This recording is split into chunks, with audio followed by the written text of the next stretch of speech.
is not a remake of. And yet these two films, both about the forming of major superhero teams to fight threats too big for one hero to face alone, have an alarmingly suspicious number of similarities. Is this because Joss Whedon was heavily involved in both? They may have arrived in theaters 5 years apart from one another, but Whedon wrote and directed, as well as oversaw reshoots and post-production on After a Family Tragedy forced Zack Snyder to step away. Granted, his role in was much larger, but both movies have unmistakable signs of his fingerprints all over them. Related, why was Superman's CGI's moustache so bad in Justice League? Or are the parallels more ingrained? Are viewers finding correlations so easily simply because of the superhero team common ground the films share? It may be that the similarities these two films share are just unavoidable. Still, that doesn't account for quite how many they are. Let's take a look at how much they resemble each other to find out if they are, at their cores, the same movie. Major spoilers ahead for and the teams have the same specific dynamic, so, obviously, each hero in each team has their own distinct power sets. However, when you disregard that makeup, there are remarkable parallels between the members of the two superhero teams. Both teams have members who were active participants in one of the World Wars: Wonder Woman in World War I, Captain America in World War II, and gods, at their core, Thor in and Wonder Woman in, who further have direct links to the villains. Thor is Loki's adopted brother. Wonder Woman's people, the Amazons, were a major part of the alliance of gods, humans, and others that defended Earth from Steppenwolf the first time he came.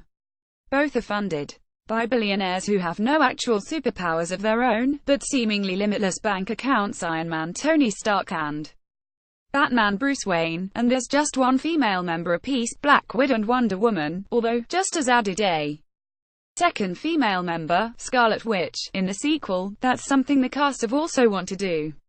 We also have a duo of burly, long-haired member who wields a unique, one-of-a-kind weapon: Thor and his hammer, Mjolnir and Aquaman his quindent, that's a trident with 5 tips. Finally, each team has a metallic armored hero, Iron Man and Cyborg, who fires energy blasts and can fly, along with a seemingly ever-growing set of extra abilities, something Cyborg also shares. Hawkeye. Yes, there's overlap, but that's a lot of repeated tropes. Related, what future DC movies are actually coming out? That goes over to their interaction. There's an overall reluctance underpinning the teams, both in how specific participants join, Bruce Banner, Cyborg, and Aquaman, and a greater schism amongst the group themselves, unsure whether to be heroes. Beyond that, the entire team spends most of the movie fighting each other. The Avengers have Hawkeye turned bad and are corrupted by Loki's scepter. The League fight an evil Superman, an event predicated by him fighting. Page 2 of 2. Loki and Steppenwolf are basically the same villain. Loki is the god of mischief from Norse mythology who's appeared in all manner of Marvel comics and 4 MCU entries. Steppenwolf is an original creation of Jack Kirby's, one of the new gods who makes his proper debut in. They're not the same, but in these two movies, they serve the exact same purpose with surprisingly similar tactics. After being established in Thor, Loki comes to Earth and with the help of the blue, glowing Tesseract in Steppenwolf pays off a tease at the end of Batman v Superman by arriving on Earth thanks to the mother boxes. Both MacGuffin cubes share a strikingly similar history, as well. Both were hidden on Earth thousands of years ago thanks to the machinations of ancient humans, and both Loki and Steppenwolf steal their respective cubes to use them as a means to another end. Loki opens a portal for his Chitauri allies to use to invade Earth. Steppenwolf tries to unite 3 mother boxes to unleash a power capable of transforming Earth into an apocalyptic nightmare. The methodology comes from the same textbook too. They both command armies of more or less mindless henchmen, the Chitauri and the Parademons, and they're both underlings of much more powerful villains, Thanos and Darkseid, who are arguably the most powerful antagonists of their respective universes and teased to appear proper in a sequel. Related, how does Justice League set up a sequel? More superficially, they operate in a theatrical manner, with ostentatious get-up right down to the headdress, and when it comes to conflict, take a similar overseer stance. Both catch projectiles fired by heroes. The only notable difference is that Steppenwolf is actually able to hold his own when push comes to smash.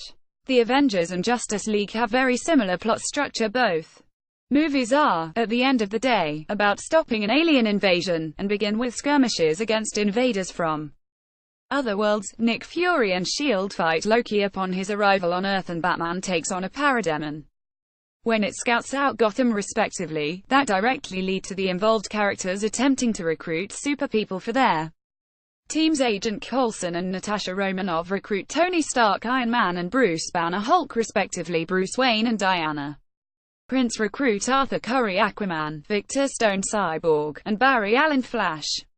Near their midpoint, you then get the heated verbal argument between two team leaders that strongly mirror each other, Iron Man and Captain America, Batman and Wonder Woman, which spills over into the wider dynamic.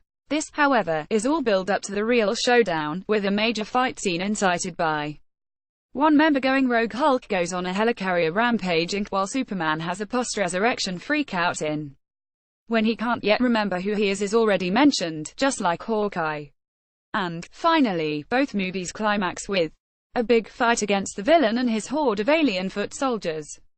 During that fight, one character gains access to the magic cube and disarms it, Black Widow and Cyborg Inc., and in doing so a character nearly dies, Iron Man and Cyborg. The pair then end with a tease of the group's new headquarters from the billionaire hero.